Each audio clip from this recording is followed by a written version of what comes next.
Hello chess friends and welcome to Jozarov chess channel and welcome back to the round 8 of the FIDE Candidates in 2024 that's going on now in Toronto in Canada. I think the most spectacular game from this round was the American Derby between Hikaru Nakamura and Fabiano Caruana. Hikaru had a tough start, I think, so far in the candidate. Didn't win so many games, lost also some games. On the other hand, Fabiano had a good start, but then also played too many draws. In order, I think, to make something, Fabi has to play more aggressive, sharper, simply more tactical chess. We have seen Jan Nepomniachtchi, he took some chances in his games, especially also against Alireza Firouzja. Maybe didn't play the most correct lines when it comes to computer relations, but at least he tried to spice up the game. He tried, I think, to complicate things in the middle game stage. That's, I think, a factor that Fabiano Caruana still misses in his games in order to make really huge impact in the Candidates 2024. On the other hand, Hikaru is playing now really aggressive, ultra sharp chess, so it's now really important game from the round 8 of the FIDE Candidates in 2024. So let's see now what happened with the white pieces. Hikaru opened with the move e4. We have e5 by Fabi, knight to f3, knight to c6, bishop to b5. The Ruy Lopez, the Spanish game, is on the board. Murphy defense.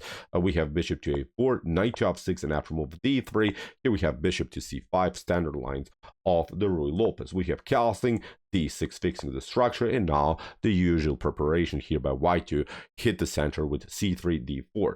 Kingside castling, rook to e1, first of all protecting the pawn, and then of course trying d4 break first. Knight to e7, Fabiano is trying to reshift the knight on f4. Hikaru does the same, he's also trying to get the knight on g3. Maybe from that square Hikaru would have good access to the f5 square. Still many playable lines are possible, but I think we have reached also common position in Ruy Lopez theory. So we have knight to g6, and after knight to f1, now Fabi pulls off probably something as a home preparation, a move that has not been played so far in chess history. Plays now the ultra aggressive d5. Very nice idea.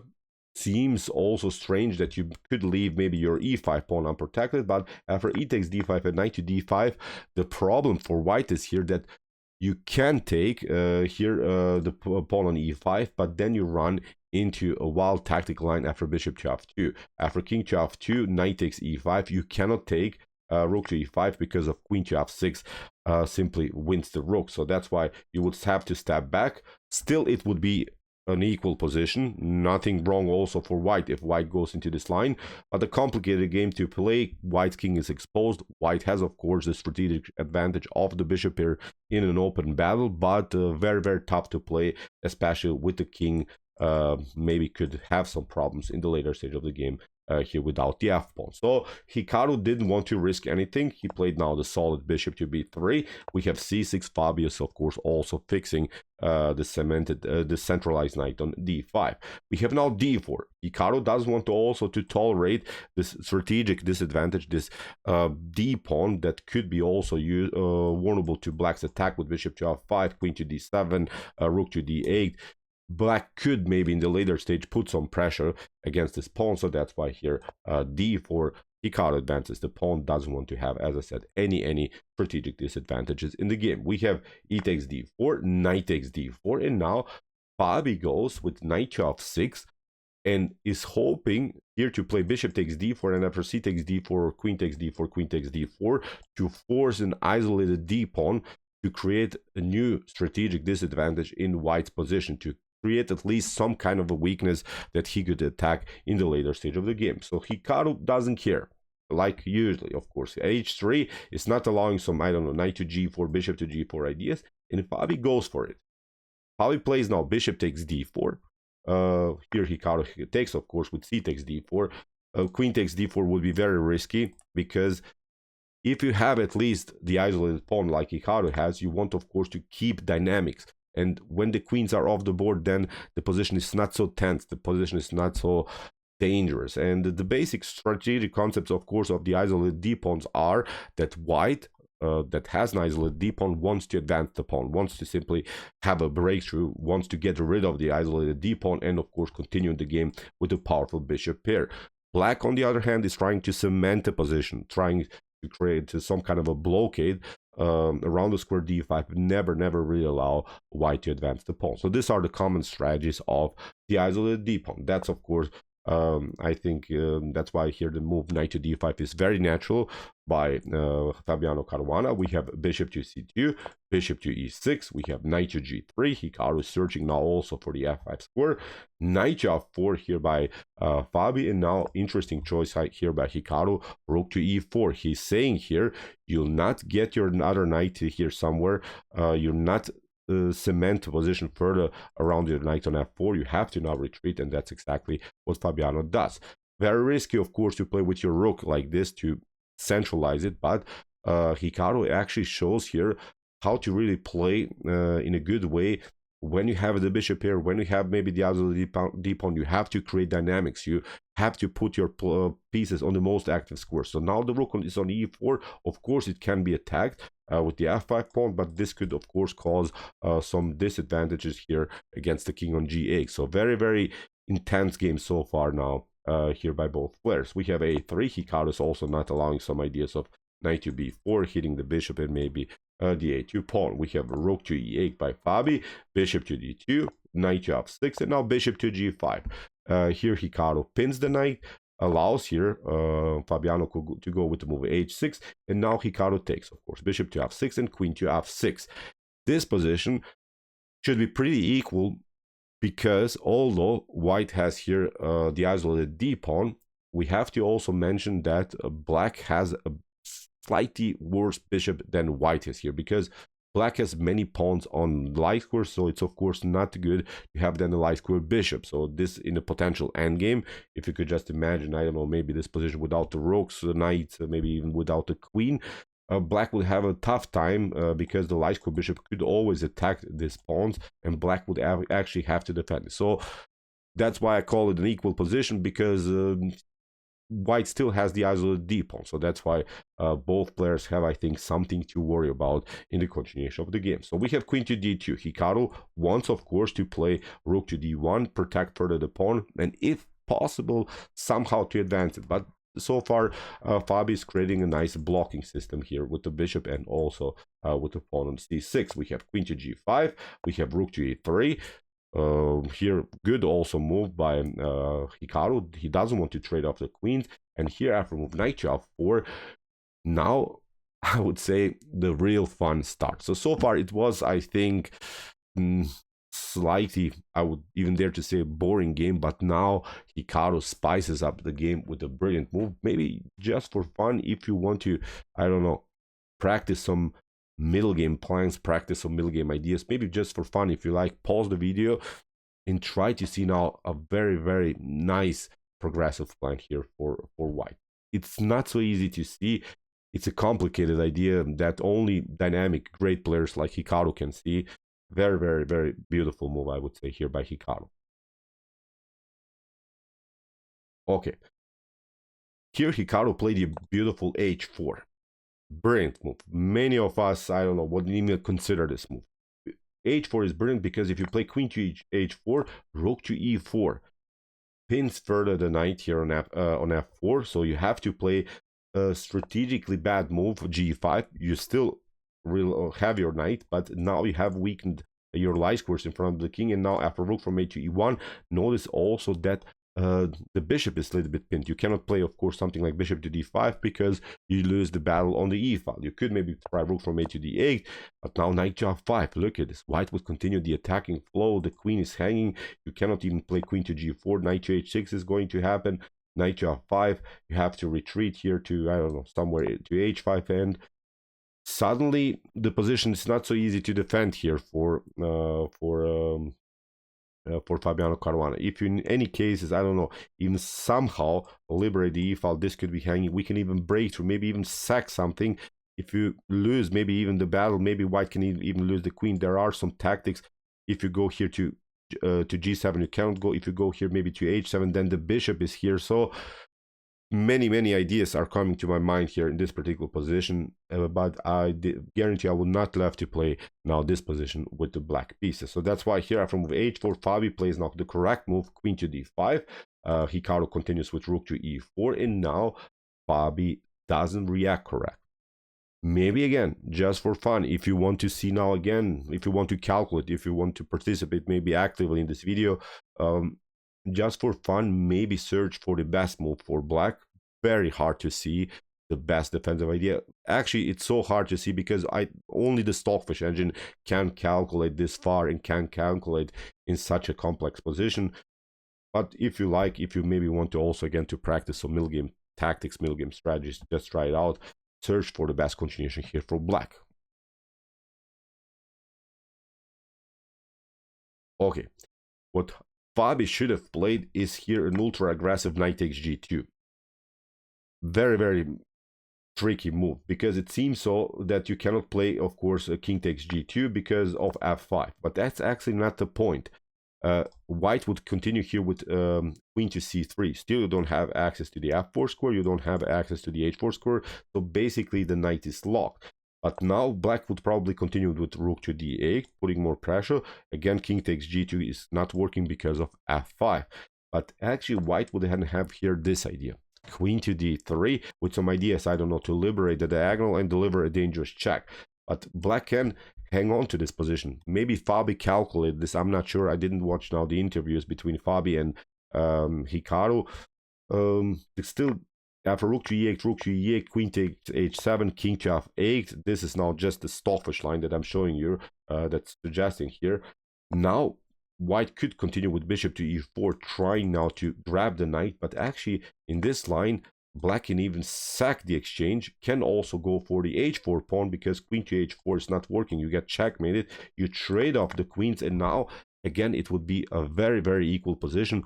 Black is down the exchange, but has a 3 versus 1 situation on the king side, and I think black can hold this position for sure. So this would be, I think, the best continuation here for Fabi. But after rook to e4, Fabi did not dare to play knight takes g2. He played a retreating move to g6, and now I think Hikaru smells some blood. This is the position that Hikaru wants to get.